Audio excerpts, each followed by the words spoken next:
नमः सिद्धेभ्यः जय श्री ओम नमः सिद्धेभ्यः जय श्री ओम नमः सिद्धेभ्यः धैर्यमः सर्वे सुखाकरो हिति करो धैर्यमं बुधासिनवते धर्मे नैव समाप्यते शिव सुखं धर्माय तस्मै नमः धैर्यमः नास्ति परः श्रीदिभोऽमृता धैर्यमस्य मूलं दया धर्मे चित्तमहं दधे प्रतिदिनं हे धर्मे मां पालय हे धर्मे मां पालय हे धर्मे मां पालय। अनंत अनंत शुद्ध परमेष्टि भगवंतों के जय। देवाहिदेव 1008 मूल्य श्री संभवनाथ भगवान की जय। देवाहिदेव 1008 मुनि सुब्रतनाथ भगवान की जय। परमे पूज्य संत श्रमणी आचार्य भगवान गुरुवर श्री विद्यासागर जी महाराज की जय। परमे पूज्य नवाचार्य 108 श्री समय सागर जी महाराज की जय। परमे पूज्य श्री निरापद श्रवण पूज्य मुनि श्री योग सागर जी नियम सागर जी शोधा सागर जी समता सागर समस्त निर्यापक मुनिराजों की जय। परमे पूज्य मुनिवर 108 श्री अजित सागर जी महाराज की जय। पूज्य मुनि श्री निराग सागर जी महाराज की जय। 2.5 दिन में 3 कम 9 करोड़ महामुनिराजों की जय। बोलिए परम पूज्य अलग श्री विवेकानंद सागर जी महाराज की समस्त आचार्य संघ की। धर्मश्री बंधु एक नीति मिलती है पुण्य बिना न समहितार्था पुण्य के बगैर कोई भी इच्छित वस्तु की प्राप्ति नहीं होती है। इसकी टीका करते हुए आचार्य भगवान ने दिया है जिस पुरुषार्थ को पुण्य का योग नहीं मिलता वह पुरुषार्थ सफल नहीं होता है और जिस पुण्य के लिए धर्म का योग नहीं मिलता है वह कभी उत्तम नहीं बनता। यानी कि पुरुषार्थ के लिए पुण्य की आवश्यकता होती है और यदि पुण्य हमारे पास है और हमें उत्तम बनना है तो धर्म की क्या है आवश्यकता है। बगैर धर्म के हम उत्तम बन नहीं सकते हैं। तलवाला वालों के लिए पावन वर्षा योग जो मिला वो सानिध्य मिला है वो पुण्य से मिला कि पुरुषार्थ से मिला ये बताओ किससे मिला है। आपका जो था पुण्य तो था लेकिन पुरुषार्थ नहीं था। तो इस बार आपने क्या किया है पुरुषार्थ किया है इसलिए आपका पुण्य क्या हो गया सफल हो गया अर्थात पुरुषार्थ की सफलता पुण्य की वजह से हमें मिल गई। अब आपके पास में पुण्य तो है अब आपके लिए पुण्य के लिए धर्म का योग देना है तब क्या बनोगे तलवाड़ा वाले उत्तम बनोगे। क्या बनोगे उत्तम बनोगे क्योंकि बहुत सारी विधान हमने देखे हैं बहुत सारे अनुष्ठान हैं जिनमें हम पुण्य कमाने के लिए देवों का साथ देते हैं। किन का साथ देते हैं देवों का साथ दे करके हम भगवान के पूजन करते हैं। लेकिन 2 विधान ऐसे हैं उन 2 विधानों में पहला विधान है जिसकी शुरुआत हुई थी क्योंकि श्रीचक्र विधान की शुरुआत बहुत बाद में हुई है। नमीनाथ भगवान के तीर्थ काल में श्रीपाल हुई है उनके नमीनाथ भगवान के तीर्थ काल में उस समय हुई है तो वहाँ से शुरुआत हुई है। लेकिन ये कल्पद्रुम जो विधान है सर्वतोभद्रवी जिसे कहा जाता है इसकी शुरुआत की थी युग के आदि में। प्रथम चक्रवर्ती जो बने थे वो कौन बने थे भरत जी थे। उन्होंने इस विधान की क्या की है शुरुआत की है। तो अनादि विधान कौन कहलाना सर्वप्रथम कौन सा कहलाना सर्वतोभद्रनाथ कल्पद्रुम विधान कहलाना। ऐसे कल्पद्रुम विधान को जब चक्रवर्ती ने संपन्न किया था तो ये जो विधान है इस विधान में इंद्र आके सम्मिलित हुए थे। किसमें किसमें इसमें इंद्र आदि आके क्या हुए थे, सम्मिलित हुए थे। और सम्मिलित होकर के चक्रवर्ती ने किमिक्षिक दान दिया था। कौन सा दान दिया था? किमिक्षिक दान दिया था। किमिक्षिक इनका दान का मतलब होता है जो भी याचक आता है, जो मांगता है वो उसको क्या है, देते चले जाते हैं, अर्थात वहाँ मना नहीं होता है। ऐसा कल्पतरु विधान करने का सौभाग्य और चक्रवर्ती बनने का पहला अनादि विधान करने का सौभाग्य किनको मिल रहा है, कराने का किनको मिल रहा है? तलवाड़ा वालों के लिए मिल रहा है। अब उस समय जब चक्रवर्ती ने विधान किया था, हमारी समझ से उस समय ब्रह्मचारी नहीं थे। कौन नहीं थे? उस समय विधान कराने वाले ब्रह्मचारी नहीं थे। उस समय तो कोई महान ज्ञानी विद्वान होंगे जिन्होंने उस विधान को संपन्न कराया है। बाकी जब हमने पढ़ा था आदि पुराण में, तो भरत जी स्वयं ही अवधि ज्ञानी थे। उनको द्वादशांग जैसा ज्ञान था, उन्हीं ने स्वयं ने उस विधान को क्या किया था, संपन्न किया था। मंत्र आदि सारी क्रियाएं किन्होंने की थी? भरत जी ने स्वयं ने की हुई थी। तो उस समय विधान हुआ था। लेकिन आप लोगों के पुण्य की उदय से आपको क्या मिल गए? अपने भारत देश के श्रेष्ठ भ्रष्टाचार्य जी बाल ब्रह्मचारी प्रदीप भैया मिल गए। नाम भी प्रदीप है, यानी जो प्रकाशमान करते रहते हैं, अंधेरे में उजाला करने का जिनका स्वभाव है, ऐसे प्रदीप भैया आपको क्या है, मिल गए। उस समय भरत जी को जब कल्पतरु विधान किया था, उस समय उनके लिए मुनि महाराज का सानिध्य नहीं था, लेकिन तुम्हारे लिए मुनि महाराज का क्या मिला, सानिध्य मिला। और ऐसे महाराज का सानिध्य मिला है, ऐसे महाराज का जिनके तीर्थ काल में अजितनाथ भगवान जब थे, उनके तीर्थ काल में 170 समोसन एक साथ लगे हुए थे। वैसे ही अतिशयकारी अजित सागर जी महाराज हैं कि जिनके सानिध्य में 24 और 25 समोसन लगे। कितने लगेंगे? 24 नहीं, कितने समोसन लगेंगे? 25 समोसन की रचना हो करके अपन सब मिल करके क्या करेंगे, उनकी सन्निधि में बैठ करके क्या करेंगे, सिद्धों की आराधना करेंगे, अरहंतों की आराधना करेंगे, अर्थात पूजन आदि करके अपने पुण्य को बढ़ाएंगे। क्योंकि तत्वार्थ श्लोक वार्तिक में स्वभाव पुण्य से स्वभाव पापस से इस सूत्र की व्याख्या करते हुए उन्होंने पुण्य के 4 विकल्प बतलाए हैं। कितने विकल्प हैं? 4 हैं। पुण्य का उपयोग, किसका? पुण्य का उपयोग 1, पुण्य का सदुपयोग 2, पुण्य का निरुपयोग 3 और पुण्य का दुरुपयोग 4। कितने विकल्प हैं? 4 हैं। पुण्य का उपयोग, पुण्य का सदुपयोग, पुण्य का निरुपयोग और पुण्य का दुरुपयोग, ये 4 हैं। इन 4 में से कल्याण कराने वाला सिर्फ एक है। कौन? जो पुण्य का सदुपयोग करता है वह नियम से अपना क्या है, कल्याण कर लेता है। पुण्य का उपयोग करने वाला कल्याण नहीं कर पाता, पुण्य का निरुपयोग करने वाला भी कल्याण नहीं कर पाता और दुरुपयोग करने वाला भी नहीं कर पाता। सदुपयोग है।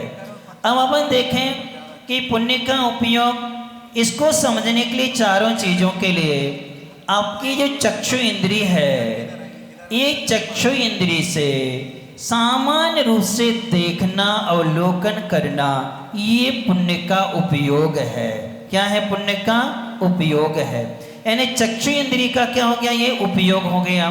फिर इसी के माध्यम से गुणों को देखना, अच्छाइयों को देखना, उन गुणों को अच्छाइयों को देख करके हर्ष विभोर हो जाना, वो कहलाता है चक्षु इंद्री का सदुपयोग कहलाता है। जैसे अभी अपन ने पढ़ा थे कि आनंद अश्रु, यानी आंखों से आनंद के आंसू बहाता हुआ जिन बिंब के क्या करता है, दर्शन करता है, तो ये हमारी चक्षु इंद्री का क्या हो गया, सदुपयोग। लेकिन इसी से दोषों को देखना, बुराइयों को देखना, किसको देखना? दोषों को देखना, बुराइयों को देखना, कमियों को देखना। ये क्या है? चक्षुंद्री का दुरुपयोग है। क्या है? दुरुपयोग हो गया। और सो जाना निरुपयोग। क्या हो जाना? जब अपनी सो जाते हैं, आंखें बंद हो जाती हैं, तो क्या है? उस समय उनका निरुपयोग है। ऐसे ही पुण्य है, आप अपना जीवन निर्वाह कर रहे हैं, अपने परिवार के साथ में रह रहे हैं, ये पुण्य का उपयोग है। लेकिन जब हम अपने धर्म को दान, पूजा, शील, उपवास आदि इन 4 धर्मों में हम जब देते हैं, ये पुण्य का क्या है? सदुपयोग है। अर्थात सबसे ज़्यादा यदि होता है पुण्य का संचय तो दान से होता। किससे होता है? दान से होता है कि पुण्य की उदय से मिला है, और पुण्य की उदय में मिला तो उन्हें पुण्य के कार्य में क्या उसको हमने लगा दिया। ये पुण्य का सदुपयोग कहलाता है। दान करना अर्थात आप जो आज दान देंगे, जो आप विधान करेंगे, आपका जो द्रव्य आएगा, उस द्रव्य से आपके ही नगर का भव्य जिनालय बनेगा। अर्थात आपका पैसा कहीं बाहर नहीं जाएगा, आपके पैसे का सदुपयोग हो करके उससे जिनबिंब का जिनालय का निर्माण होगा। जिस जिनबिंब जिनालय को देख करके हजारों वर्ष तक लोग पुण्य का क्या करेंगे? संचय करेंगे। अर्थात उसको देख करके कर्म की निर्जना करेंगे। जो भी महाराज आएंगे दर्शन करेंगे, वहाँ रुकेंगे, सामायिक करेंगे, स्वाध्याय करेंगे, वो सारा का सारा पुण्य आप सबको मिलेगा। कब तक मिलेगा? जब तक तुम्हें मोक्ष नहीं हो जाता है, तब तक आपको उसका क्या मिलेगा? फल मिलेगा। ये उसकी विशेषता है सदुपयोग करने की। और दूसरा है पुण्य का निरुपयोग क्या है? आप बहुत सारे तलवाला के में बहुत से लोगों की जानकारी है जिनकी जमीनें पड़ी हुई है, प्लाट पड़े हुए हैं, सब घास ही खड़ी है, पशुओं के काम भी नहीं आ रही है, कचला डल रहा है, घूरे बने हुए हैं। वो प्रॉपर्टी बेचेंगे तो कम से कम 10 से 20 करोड़ की, 5 करोड़ की प्रॉपर्टी है। उन पे क्या डल रहा है? क्या डल रहा है? कचरा पड़ा हुआ है। तो ये पुण्य का क्या है? क्या है? पुण्य का दुरुपयोग है। यदि वही प्रॉपर्टी हम कचरे में जो तब्दील है, यदि हम किसी को देंगे, उसका उपयोग करेगा, वो पैसा आएगा, वो पैसा हम जिनालय में, जिनबिंब में लगा देंगे, तो आपको क्या मिलेगा? पुण्य मिलेगा कि नहीं? और जब तक उसमें कचरा पड़ा है, पुण्य मिलेगा कि पाप मिलेगा? ये बताओ। उसमें सुअर आदि, कुत्ते आदि रहेंगे, पुण्य मिलेगा कि पाप मिलेगा? ये बताओ। पाप मिलेगा कि पुण्य? अब इसके बाद में जो पैसा आपका, जो आपके सोना चांदी आभूषण आदि लॉकर में रखे हैं, या जो आपका पैसा बैंक में जमा हुआ है, वो उपयोग है कि दुरुपयोग है? बताओ। ये उसका दुरुपयोग है कि वो सारा का सारा पैसा मछली मारने में, मुर्गी आदि को पालने, मारने में ही, पोल्ट्री फार्म आदि में क्या है? फाइनेंस होके जाया करता है। यानी आपका बैंक में जो पैसा जमा है वो सब किस में जाता है? पाप के कार्यों में। कोई के बियर बार खुलेगा, कोई का होटल खुलेगा, कोई का रेस्टोरेंट खुलेगा, फाइनेंस हो जाएगा, कोई का मकान बनाने के लिए होम लोन लेगा, उसमें जाएगा तो पुण्य होगा कि पाप होगा? आप लोग मंदिर के लिए कभी होम लोन लिया है क्या? घर के लिए तो ले ले, तो मंदिर के लिए कभी नहीं लेते। यानी जितना भी पैसा आपका जमा होता है वो सब किस में जाता है? पाप में। तो पुण्य का क्या हो गया? दुरुपयोग हो गया। अब इसके बाद में निरुपयोग बतला दिया, दुरुपयोग भी बतला दिया, और सदुपयोग की बारी है। किसकी बारी है? सदुपयोग की बारी है, जिससे हमारा कल्याण होता है। तो आज पुण्य की वजह से हमें ये अवसर मिला है। तीर्थंकर चक्रवर्ती में क्या अंतर है? इनमें से सबसे ज्यादा पुण्यशाली कौन होता है? तीर्थंकर की चक्रवर्ती? बताओ।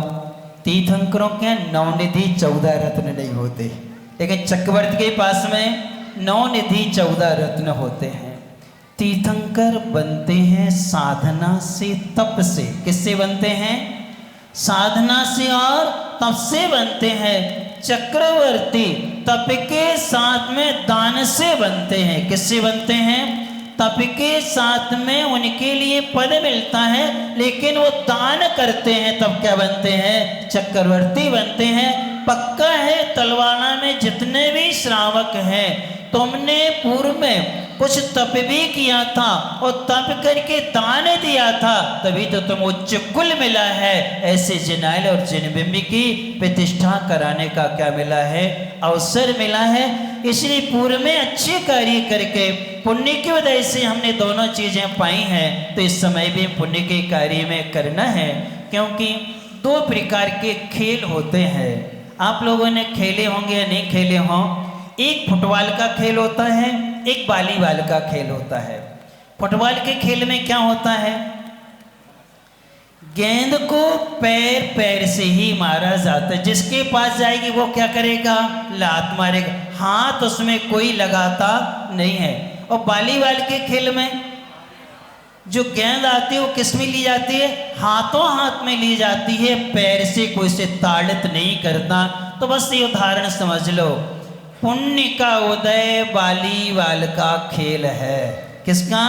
पुण्य का उदय वॉलीबॉल का खेल है। हाथों हाथ लिए जाओगे। और पाप का उदय फुटबॉल का खेल है, जहां भी जाओगे वहां ही ठुकराओ जाओगे। इसलिए पुण्य का सदुपयोग कर लो तो आप नरक से बच जाओगे। जो दुरुपयोग में आपकी प्रॉपर्टियां पड़ी हुई हैं, उन्हें सबको सदुपयोग में क्या कर दो? तब्दील कर दो, तो आपका क्या होगा? पुण्य बढ़ना शुरू हो जाएगा। आप फुटबॉल नहीं, आप क्या बनेंगे? वॉलीबॉल का खेल खेलेंगे। क्योंकि नरक में जब पहुंचते हैं तो जमीन को छूती साथ में क्या है? हजारों फीट ऊपर क्या है? उछलते हैं। तो इस प्रकार का हम सब लोग पुण्य का खेल खेलेंगे, अर्थात वॉलीबॉल का खेल खेलेंगे। फुटबॉल का खेल नहीं खेलेंगे, पाप का खेल नहीं खेलना है। अब पुण्य का खेल खेलते हैं। सर्वप्रथम चक्रवर्ती की जो महिमा आपको बताई है, युग की आदि में यदि किसी ने अपने वैभव का सदुपयोग किया है तो भरत चक्रवर्ती ने शुरुआत की थी। इसके बाद में 8 चक्रवर्तियों ने भरत जी का अनुकरण किया तो मोक्ष चले गए। 2 चक्रवर्ती मात्र उपयोग किया, सदुपयोग नहीं। क्या किया? उपयोग किया तो कहाँ चले गए? स्वर्ग गए। और दुरुपयोग किया तो कहाँ चले गए? नरक चले गए। इसलिए आप सभी को उपयोग नहीं करना है, क्या करना है? सदुपयोग करना है। सदुपयोग करते हुए अपने जीवन को अच्छा बनाए। क्योंकि ये महिमा है, चक्रवर्ती की दिग्विजय यात्रा निकलेगी। दिग्विजय यात्रा के बाद में चक्र का प्रवेश नहीं हो पाएगा तो बाहुबली जी के पास समाचार पहुंचेगा, तो भरत बाहुबली का आपको युद्ध भी देखने को मिलेगा। इसलिए ये प्रमुख विधान के ये 4 पात्र बहुत प्रमुख होते हैं। एक चक्रवर्ती का, दूसरा कामदेव बाहुबली का, फिर इसके बाद तीसरा महायज्ञ नायक का, और चौथा जो होता है श्रावक श्रेष्ठी का। ऐसे 4 पद मुख्य होते हैं। इन सभी की अनुमोदना करने के लिए सौधर्म, ईशान, शांतकुमार, महेंद्र, कुबेर, ब्रह्मोत्तर सारे इंद्र आते हैं इस विधान में और सम्मिलित होकर के क्या करते हैं? पुण्य को वो अपना क्या करते हैं? बढ़ाते हैं। अपन सब ऐसे विधान में सम्मिलित होकर के अपने पुण्य का सदुपयोग करते हुए अपने जीवन को अच्छा बनाएंगे। इन्हीं भावना से परमे पूज्य संत सुने आचार्य भगवान गुरुवर श्री विद्यासागर जी महाराज जी की जय। ओज मुनिवर से अजय सयु निराग सागर जी महाराज जी की जय। बोलिए परम पूज्य अलग श्री विवेकानंद सागर जी महाराज की। बंधु, अभी आपने